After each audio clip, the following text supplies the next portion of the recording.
It wasn't like they were trying to hide it, but it wasn't enough.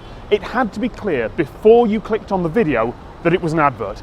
In a world so saturated with advertising, why was that a problem? Well, British media has some of the strongest product placement laws in the world. Most of the rest of the planet, though, they don't really care. And the reason, as with so many things, goes back to history.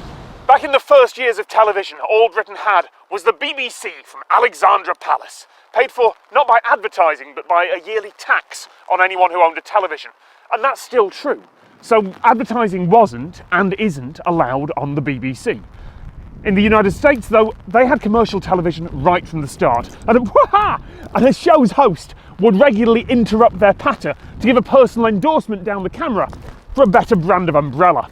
Unless you're smoking L&M's, all you can do is imagine how good they taste.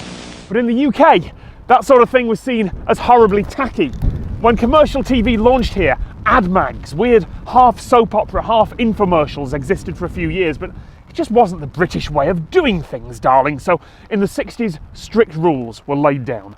Advertising and content must never collide.